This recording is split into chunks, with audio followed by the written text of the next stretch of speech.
Isang babaeng Indian national ang naging dahilan ng matinding insidente ng hit and run matapos umanong humarurot sa kabila ng pagtawag ng pansin ng isang deputized traffic enforcer sa MH Del Pilar Street, Barangay San Nicolas, Pasig City. Batay sa CCTV footage, makikita ang babaeng sakay ng motorsiklo na malinaw na lumabag sa one-way traffic scheme ng lugar.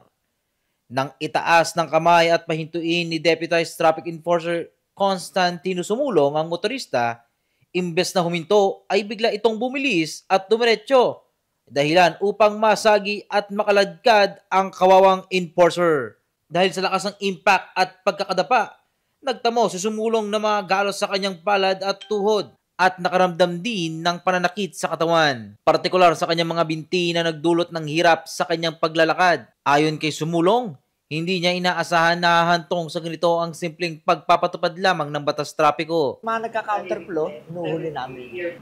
August 11, mga 9:25 ng morning. Dito sa may MH Del Peral kahabaan sa may Acuity. Nakita namin yung may nag-counterflow, pasita na kami, ba't tinumbok ako?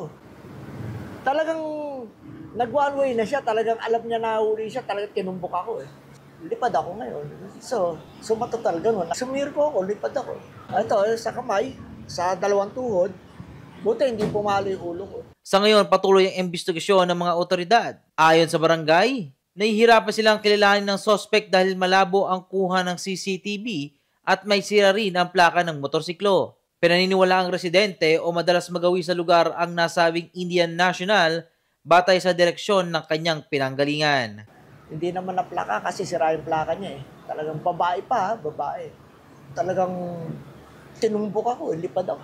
Nakilala namin itsura niya, pero kakilanlan, hindi naman. Pero ito, meron tayong yung picture. Yung itsura ng tao, yung babae. Yung plaka niya, biyak, yan. Yan ang itsura niya. Kahit yung mga pila ng tricycle, di naman nila hinarang. Although namin nakakita. Eh siyempre, alam mo naman sa pilaan doon, medyo parang galit ka sa atin yun dahil lahat sila hindi makapag one way, di ba?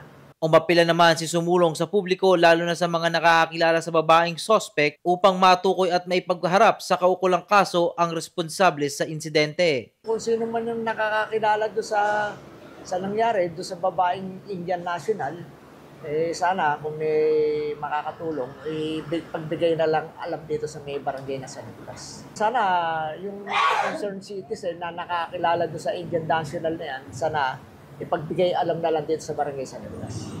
At saka maraming salamat sa iNews na lahat ng nangyayari nabibigyan nila ng pansin. Thank you sa iNews. Binigyan din ng mga otoridad na mahigpit nilang ipinatutupad ang batas trapiko sa barangay at hindi sila mangiming kasuhan ng sinumang lalabag anuman ang nasyonalidad. Mabilis ang pangyayari. Sa trabaho natin, wala tayong magagawa. Talagang worst talagang may mangyayaring ganyan. Ang insidente ay muling nagsisilbing paalala sa mga motorista na igalang ang mga itinalagang traffic enforcer at sumunod sa mga patakaran sa kalsada.